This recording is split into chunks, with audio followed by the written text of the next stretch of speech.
Amém, irmãos? Ainda nesse espírito, gostaria de orar mais uma vez com os irmãos, amém? Muito obrigado, Senhor, que foi o Senhor quem nos salvou e nos trouxe a comunhão do Teu Filho. Louvado seja o Teu nome, Senhor. Só temos que Te agradecer nessa manhã. E ainda, pelo Teu Santo Espírito, concordamos aqui com a oração do nosso irmão. Que o Senhor nos conduza em tudo. O Senhor mesmo disse, através do salmista, que a exposição das Tuas palavras traz luz e dá entendimento, dá esclarecimento aos simples.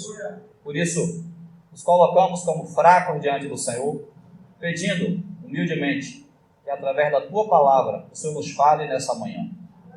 Que o Senhor repreenda toda a obra das trevas, todo levante do inimigo, e a nós mesmos o Senhor nos mantenha quietos na Tua presença, como Maria, que é dada aos Teus pés, a ouvir-te os ensinamentos. Em nome de Jesus, nós Te pedimos, Senhor. Aleluia. Irmãos, nós estamos, com a ajuda do Senhor, considerando 9:20, considerando a palavra ali sobre a criação, amém? E a semana passada nós não tivemos a continuidade porque foi a reunião de pregação do Evangelho. Estávamos aqui pregando o Evangelho para as pessoas convidadas, graças a Deus, é um momento assim. A gente, ao mesmo tempo que prega o Evangelho, a gente lembra que nós já estivemos do outro lado e o Senhor nos resgatou. Então, pregar o Evangelho também é uma maravilha. Pregar o Evangelho também é uma bênção. E aí, hoje a gente vai continuar com a ajuda do Senhor. Ali estamos considerando a palavra ali de Gênesis, do início da criação, os dias da criação. Já falamos um pouco, já há 2 domingos. E eu queria hoje, como pano de fundo, ler 2 versículos, 2 trechos sobre a criação, para a gente entender o que a Bíblia fala sobre o propósito de Deus ao criar as coisas, amém? Então, vamos ler, começar aqui com Apocalipse capítulo 4. Apocalipse capítulo 4, verso 11.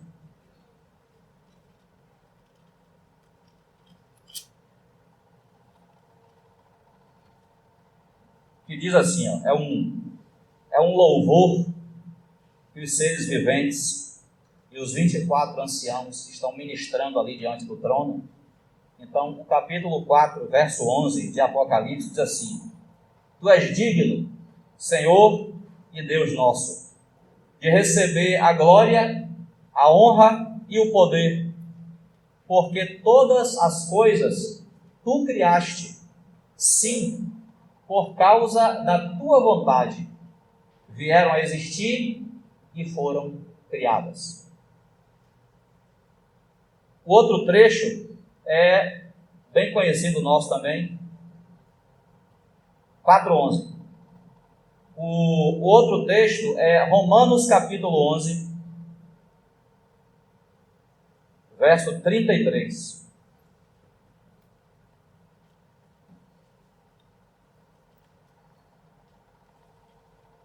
Nós até cantamos esses versos.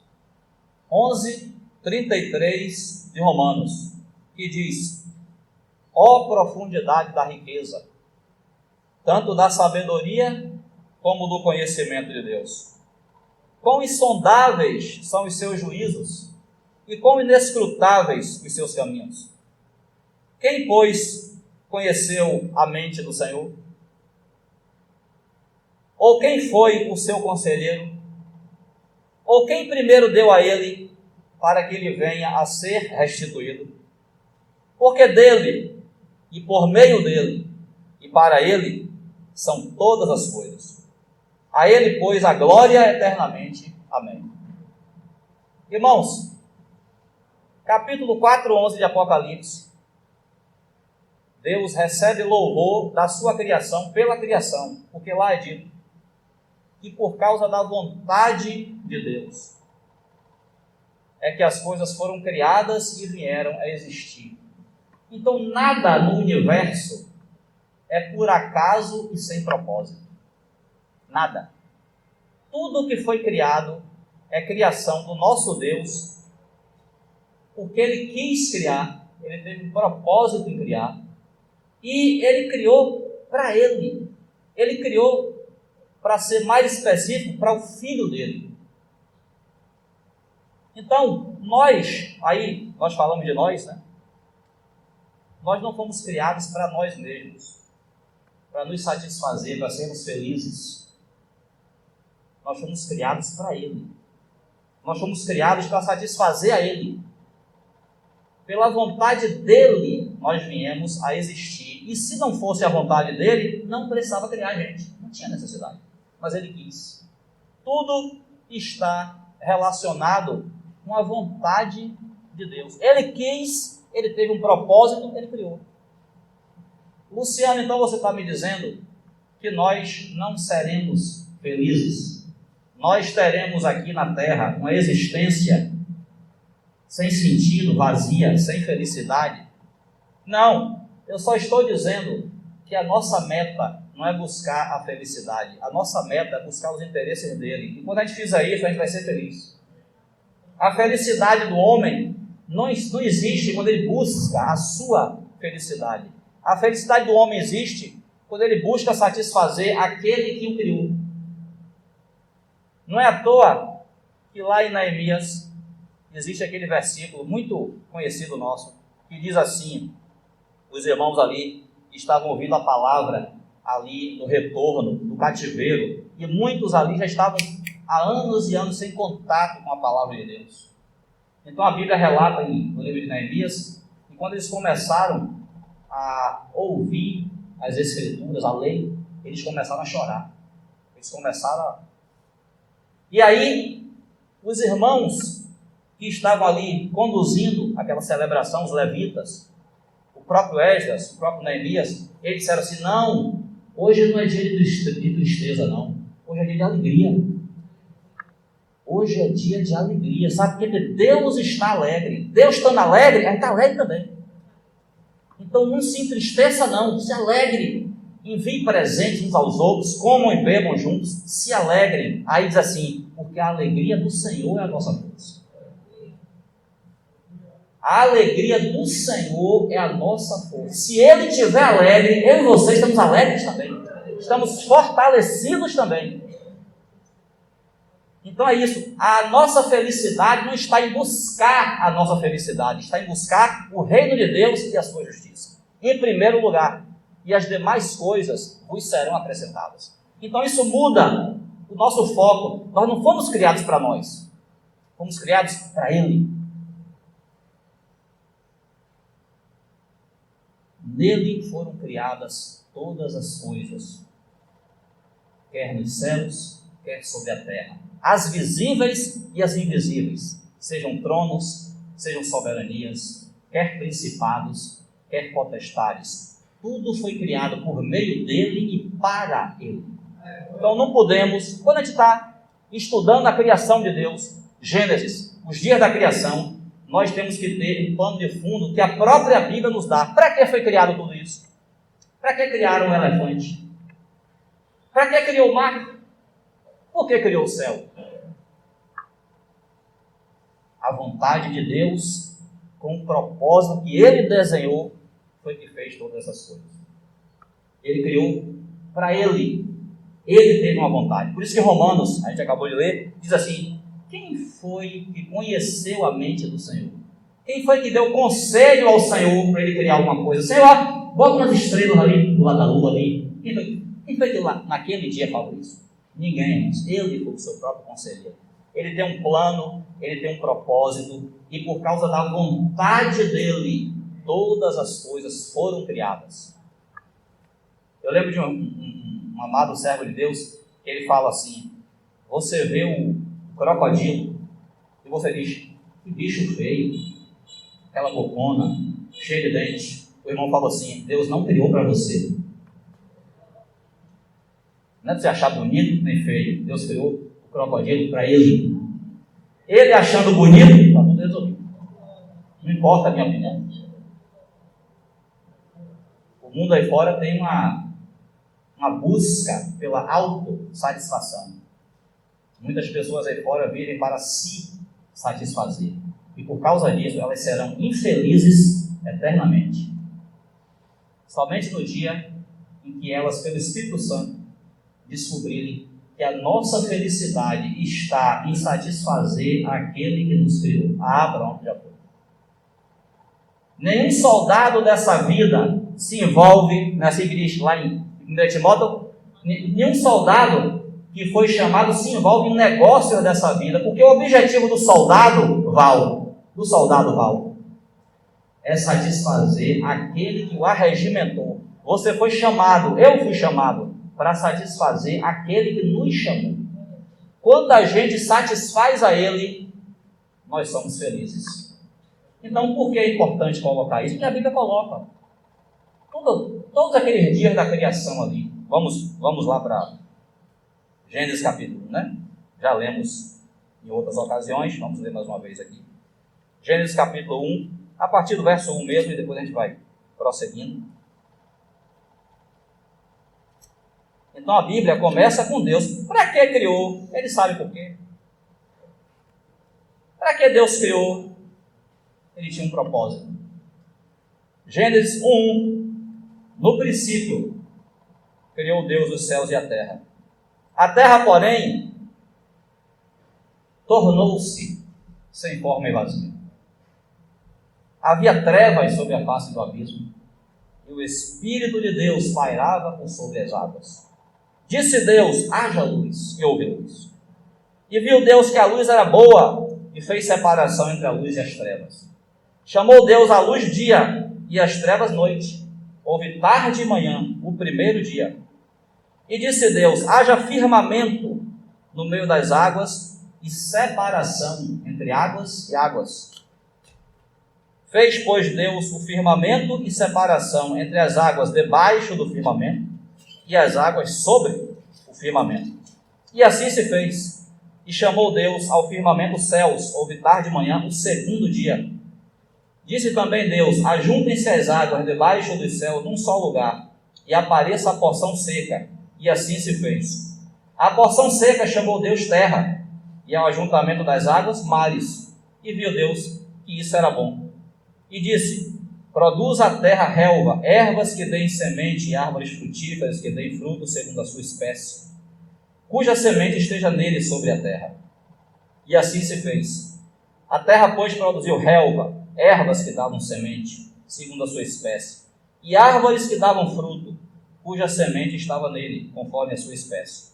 E viu Deus que isso era bom, houve tarde e manhã, o terceiro dia.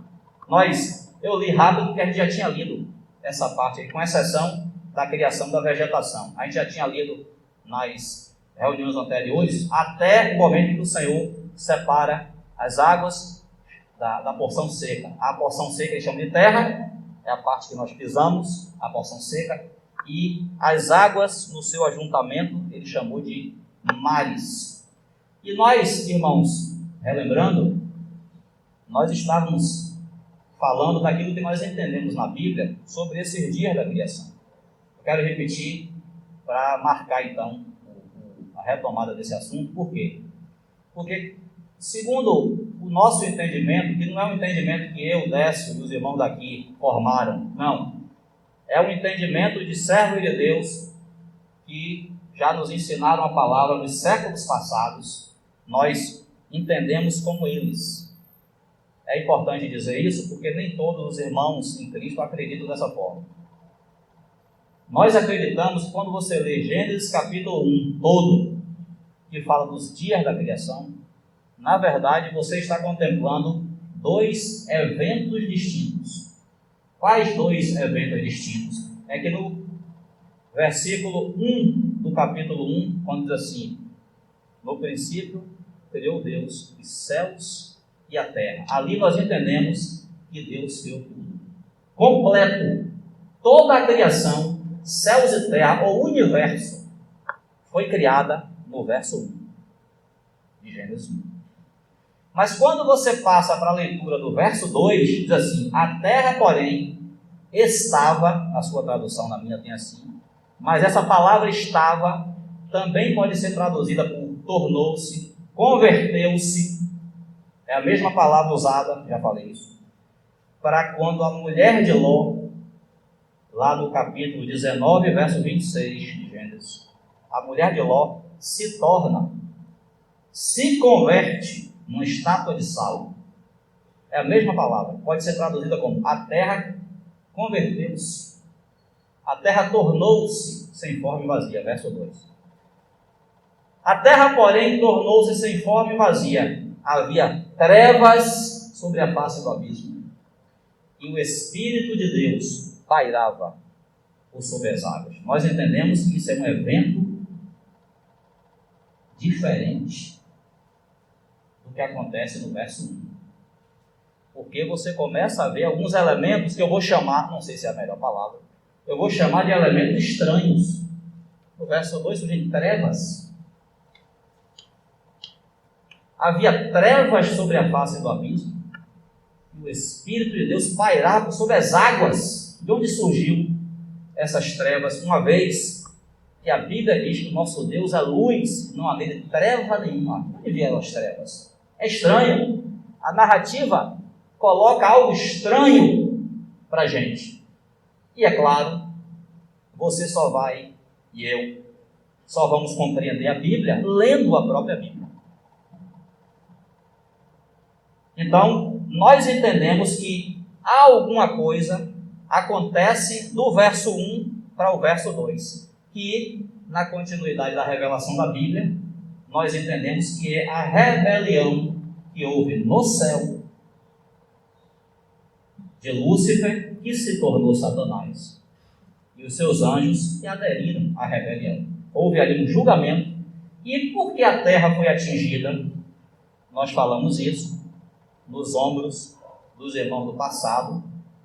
Até agora, nós temos crido que a terra foi atingida. Vejam, os irmãos, existem muitos, eu não vou nem dizer planetas só, porque no nosso sistema solar existem 9 ou 8 planetas, salvo engano. Os irmãos que estudam mais recentemente podem me atualizar. Um dos planetas deixou de ser planeta. No meu tempo, eram 9 planetas no nosso sistema solar, girando em torno do nosso Sol. Hoje, não sei se esse número mudou, mas no nosso sistema solar, 9 planetas, 9 ou 8. Existem bilhões de galáxias. Porque a Terra, no meio disso tudo, foi julgada na rebelião. Provavelmente, Deus é justo juiz. Deus não julga ninguém sem merecimento. Deus não julga ninguém que não mereça ser julgado. Então, se a terra sofreu algum tipo de punição, provavelmente é porque aqui na terra existia uma criação antes da criação do homem, antes da criação de Adão e Eva, só vai acontecer lá no verso 27, capítulo 1. E essa criação, nós chamamos de pré-adâmica, antes de Adão, ela provavelmente aderiu à rebelião de Lúcifer. Logo, ela foi julgada também. Até agora, é assim que nós explicamos o fato de a Terra ter sido julgada. Por que Plutão não foi julgado? Por que Netuno não foi julgado? Pelo menos a Terra a Bíblia não relata que houve juízo sobre outros planetas, mas sobre a Terra, sim, houve essa punição. E agora, nós lemos aí, eu vou avançar um pouco, porque nós já lemos esse texto, nós lemos aí que a Terra, na verdade, quando você fala da Terra, os irmãos sabem, nós pisamos aqui no planeta, mas ao redor de nós há uma camada gasosa, chamada de atmosfera. Essa camada, ela forma uma proteção sobre nós. São gases que Deus, a ciência explica isso, mas se não explicasse não tinha problema, a gente ficava com a Bíblia do mesmo jeito. A ciência explica que o planeta nosso é envolvido por uma cobertura de gases, que nós chamamos de atmosfera, a própria força gravitacional que prende os corpos. Tem um sonzinho aí de fundo no microfone, não tem? Mas um técnico já está verificando. A própria força gravitacional que prende os objetos no centro da Terra, ela também mantém esses gases da atmosfera ao redor de nós, para nos proteger. Por quê? Porque se a gente recebesse diretamente os raios solares, ia ser uma chuva de câncer de pele. Então, Deus colocou soberanamente uma camada protetora sobre nós. Só que aqui, nesses dias da criação, a coisa não estava, nesses dias, aqui a partir do verso 2, a coisa não estava organizada. Nós lemos aí, você leu comigo, que Deus disse, haja luz. Foi necessário Deus fazer brilhar luz no meio das trevas. Como é que Deus, um Deus que habita em luz inacessível, um Deus que Ele próprio é luz, como é que Ele tem um negócio escuro? Tem que ter alguma coisa estranha acontecendo. Então é necessário que no meio das trevas Deus diga, haja luz, houve luz. Primeiro dia, Deus chamou a luz dia e as trevas noite. Depois, o Senhor faz outra coisa. É por isso que eu falei de atmosfera, porque a atmosfera que nos envolve, isso aqui estava, eu não sei se é a melhor maneira de explicar, é a maneira que eu entendo. Isso aqui virou um aquário gigante. Isso aqui virou um aquário gigante. Por que aquário, Luciano? Porque nós lemos que foi necessário Deus criar um firmamento, que Ele vai chamar de céus, e Ele separa. Se Ele separa, é que estavam juntos, concorda comigo? Ele separa as águas debaixo do firmamento das águas de cima do firmamento. Isso quer dizer que elas estavam juntas, era água pura, era um aquarião, um aquário planetário. Então, no segundo dia, Deus separa as águas e Ele diz, ao firmamento Ele chama de céus. E aí, depois Ele vai dizer assim, que as águas debaixo do firmamento, elas se ajuntem num lugar só, então está tudo misturado. Vejam as etapas da criação. Realmente dá a entender, houve um irmão que ele disse assim, eu não consigo compreender porque Deus nos deu uma inteligência tão grande e Ele não quer que a gente use ela. Não consigo entender isso. Então, somente colocando nossa mente na palavra de Deus, nesse relato, a gente entende que alguma coisa estava estranha, muito estranha ali. Então foi necessário, depois que o Senhor separa águas de baixo e de cima do firmamento, é necessário que Ele agora diga assim, ajuntem-se as águas debaixo do firmamento num só lugar e apareça a porção seca. Então, a porção seca estava criada, mas estava embaixo d'água. Leia comigo, por favor, o Salmo 104.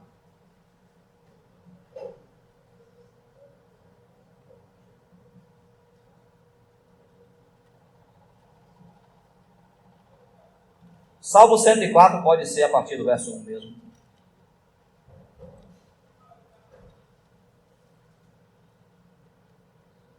Que diz assim, eu vou ler por causa do tempo, vai adiantar o lado. Bendize, ó minha alma, ao Senhor. Senhor Deus meu, como Tu és magnificente, sobrevestido de glória e majestade, coberto de luz como de um manto. Tu estendes o céu como uma cortina, pões nas águas o vigamento da Tua morada, tomas as nuvens por Teu carro e voas nas asas do vento. Fazes a Teus anjos ventos e a Teus ministros labaredas de fogo. Aí, verso 5. Lançaste os fundamentos da terra, para que ela não vacile em tempo nenhum. Tomaste o abismo por vestuário e a cobriste. As águas ficaram acima das montanhas. Esse relato, irmãos, nos remete para o terceiro dia da criação. Na verdade, para aquele cenário lá da criação de Gênesis 1. Porque, verso 6. Tomaste o abismo por vestuário e a cobriste. As águas ficaram acima das montanhas. Você lembra, quando você lê isso aqui, do dilúvio. Não é assim? Só que o dilúvio acontece um tempo depois. Capítulo 6, 7 de Gênesis. Por causa do pecado, da maldade humana, o Senhor cobriu isso aqui de água. Mas foi a segunda vez. Diz assim, tomaste o abismo por vestuário e a cobriste. As águas ficaram acima das montanhas. Aí diz assim, a tua repreensão fugiram. A voz do teu trovão bateram em retirada. Elevaram-se os montes, desceram os vales, até ao lugar que eles havia preparado. Puseste as águas divisa, que não ultrapassarão, para que não torne a cobrir a terra. Então, isso aconteceu lá no terceiro dia da criação. O Senhor separou e disse, quero montanha de um lado, vale, montanha, vale, toda a parte seca de um lado, e as águas todas do outro. Ele chama as águas de mares, e a porção seca ele chama de terra. De fato, a ciência, olha a ciência, para quem gosta de ciência. Nós aprendemos na escola. Os cientistas dizem que, de fato, havia apenas um continente em toda a Terra, que eles chamam de Gondwana, um continente só, como está escrito em Gênesis. Água de um lado, porção seca de outro, uma coisa só. Hoje não é assim, correto? Para você atravessar para a África, só vai ou pelo mar ou por avião, porque nós somos separados dos outros continentes pela água. Então, alguma coisa aconteceu depois, não vamos entrar porque não é o assunto aqui de Gênesis 1, alguma coisa ainda vai acontecer depois, para separar isso aqui em 5 continentes. Ásia, Europa, América, Oceania, blá, blá, blá, blá, blá. Mas, Gênesis 1 concorda, aliás, o contrário, a ciência concorda com Gênesis 1. Um continente só. Toda a parte seca, que Deus chamou de terra, num lugar só. E as águas, que ele chamou de mares, em outro lugar. Então, separou direitinho. Juízo do Senhor. A terra, irmãos, foi julgada. A terra foi julgada, e o que nós estamos lendo aqui, nesses versos de Gênesis 1, é a restauração depois do julgamento. E algumas coisas, depois dessa restauração, elas também foram criadas. Então, por isso que nós, depois da separação aí de terra, de mares, o Senhor diz, agora a terra produz a relva, ervas que dêem semente, árvores frutíferas. O Senhor chama a vegetação, chama a existência, as coisas que não existem. Isso é Romanos, salvo engano, esqueci se é 4, mas os irmãos conhecem esse versículo. O Deus que vivifica os mortos e chama a existência as coisas que não existem. Quem foi o conselheiro do Senhor? Quem foi que mandou ele criar erva doce? Quem foi que mandou ele criar abacateiro? Quem foi que mandou ele criar? Quem foi que sugeriu para ele criar macieira, pé de abacaxi? Ninguém. Tudo saiu do coração, da mente dele. Então, por isso, ainda no terceiro dia, ele diz, agora a terra produza ervas, relva e árvores frutíferas. E ele viu aquilo e era muito bom. Deus estava restaurando a terra, porque depois ele vai criar o homem para poder cumprir o seu propósito. Voltando, temos uns minutinhos aí, rapidamente. Voltando a Gênesis capítulo 1, depois do relato do terceiro dia, vem o quarto dia. Quero ler com os irmãos aí, só para a gente finalizar, e depois a gente continua com a ajuda do Senhor. Verso 12, 1:12 diz assim, a terra, pois, produziu relva, ervas que davam semente segundo a sua espécie, e árvores que davam fruto, cuja semente estava nele conforme a sua espécie. E viu Deus que isso era bom. Houve tarde e manhã, o terceiro dia. Deus estava provendo alimento, porque ele vai depois dizer que para o homem e para os animais, o alimento é a vegetação. Hoje nós vivemos uma situação anormal que veio depois do pecado. Nós vamos depois citar isso, os irmãos já sabem. Não existia esse negócio do leão emboscar o gnu, matar ele por asfixia e comer a carne. Não existia alimentação carnívora. O Senhor, quando criou tudo, ele disse: para os homens e para os animais, a alimentação vão ser as plantas. Lá no reino milenar, que o Senhor em breve vai implantar sobre essa terra, 1000 anos de completa paz.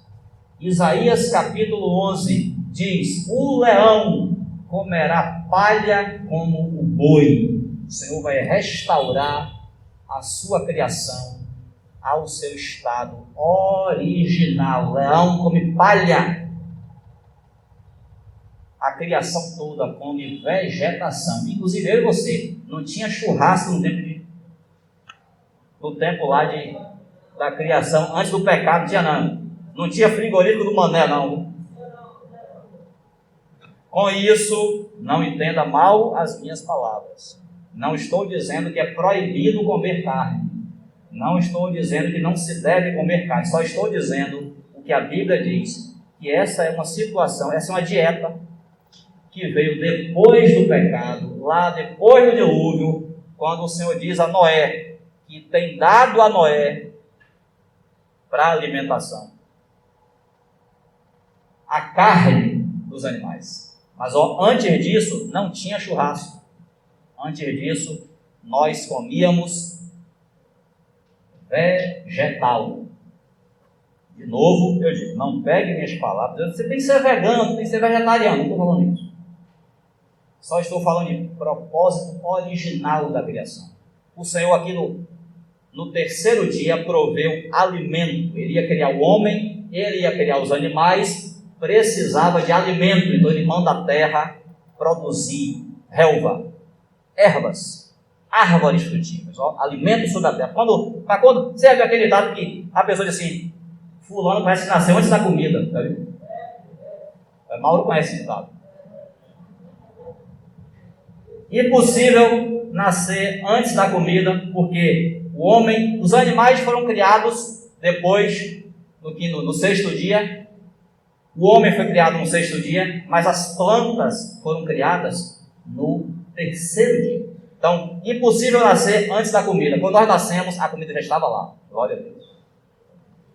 Amém? E aí, irmãos, vamos no quarto dia, para poder finalizar. 14. Disse também Deus: haja luzeiros no firmamento dos céus, para fazerem separação entre o dia e a noite, e sejam eles para sinais, para estações, para dias e anos, e sejam para luzeiros no firmamento dos céus, para alumiar a terra. E assim se fez. Fez Deus os 2 grandes luzeiros, o maior para governar o dia e o menor para governar a noite. E fez também as estrelas e os colocou no firmamento dos céus para alumiarem a terra, para governarem o dia e a noite, e fazerem separação entre a luz e as trevas. E viu Deus que isso era bom. Houve tarde e manhã, o quarto dia. Vou finalizar porque não é mais possível continuar. Mas veja, irmãos, no quarto dia, o Senhor, que já tinha dito no primeiro dia: haja luz, não foi assim? No primeiro dia, estavam as trevas sobre toda a terra. O Senhor falou: haja luz, e houve luz. E ele chamou a luz dia, e as trevas ele chamou noite. Mas aqui no quarto dia, o Senhor ainda sente a necessidade de criar os luzeiros. É a luz do quarto dia. Ele cria o maior, nós só sabemos que para nós aqui o maior é o sol, e o menor é a lua, Um para governar o dia, está aí ele, não estamos vendo ele por causa das nuvens, está aí ele. Um para governar o dia e o outro para governar a noite. Então, no quarto dia, a gente fala depois sobre isso, se eu permitir. No quarto dia, Deus cria uma marcação para o tempo. Já existia dia, só que o dia baseado na luz dele, a luz, Deus é luz. Deus habita em luz inacessível. Ele falou, haja luz, já havia iluminação naquele momento. Mas mesmo assim, ele cria uma luz, como alguns irmãos chamam de palpável, é a luz do quarto dia. Ele coloca o sol e a lua. Isso tem muito a ver, aí eu já estou falando de aplicação agora. Isso tem muito a ver com a nossa vida cristã. A luz palpável. A luz que eu consigo pegar. Os irmãos estão me entendendo? Não estou mandando ninguém pegar no sol, não, até porque vocês não conseguem chegar lá. Mas os irmãos entendem? É uma luz que eu olho para o céu e vejo, está lá. Não é uma fonte de luz difusa, é a luz que vem daquele ponto ali do sol. Ou de noite, é a luz que vem daquele ponto ali da lua, ou das estrelas. É uma luz palpável, a luz do quarto dia. Por que é necessário a luz do quarto dia? Por causa de mim e de você.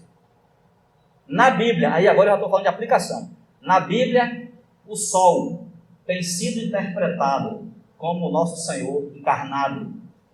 O sol da justiça. Zacarias, quando ora, ele diz assim, graças à entranhável, Zacarias, o pai de João Batista, graças à entranhável misericórdia do nosso Deus, pela qual nos visitará o sol nascente das alturas.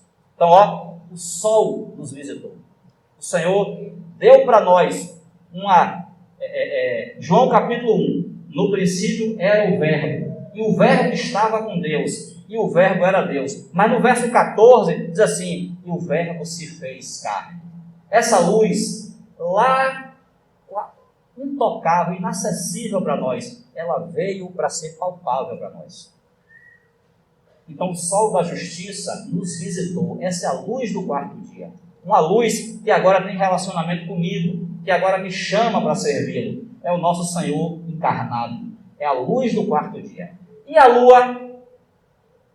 A lua, como nós sabemos, ela não tem luz própria. Ela reflete a luz que ela recebe do sol. Então, sempre se tem entendido que a lua na Bíblia é uma figura da igreja, porque a igreja não tem luz própria, a igreja não faz propaganda de si mesma, a igreja não se exibe, a igreja exibe a Cristo. Então, mas nós precisamos da lua, nós precisamos dos irmãos, nós precisamos de estar em comunhão uns com os outros no corpo de Cristo, porque se eu não amo a meu irmão a quem eu vejo, como é que eu posso dizer que eu amo a Deus a quem eu não vejo? 1 João. Então a luz do quarto dia é o Senhor trazendo a experiência dele mesmo palpável para o nosso dia a dia, para o nosso cotidiano. Agora eu vivo com os irmãos do corpo de Cristo, eu me relaciono com eles, eu vivo debaixo da luz do Senhor que veio ser luz aqui na terra. A vida era a luz dos homens, e o julgamento é esse, que a luz veio ao mundo e os homens amaram mais as trevas do que a luz. Está falando do Senhor ali, do Evangelho de João. Então, o Senhor no quarto dia, por causa de nós, Ele cria uma fonte de luz ali, no sol, na lua, para marcar o tempo, para marcar as estações, para a gente poder ter uma luz palpável na nossa experiência. Esse é o quarto dia. Se o Senhor permitir, a gente continua depois. O Senhor nos ajude. Falta 3 para isso. Para 10. Senhor, entregamos nas Tuas mãos toda a Tua palavra que ouvimos. Que o Senhor mesmo possa vir bondosamente falar aos nossos corações. Nós te agradecemos em nome do Senhor Jesus. Amém? Pode descer.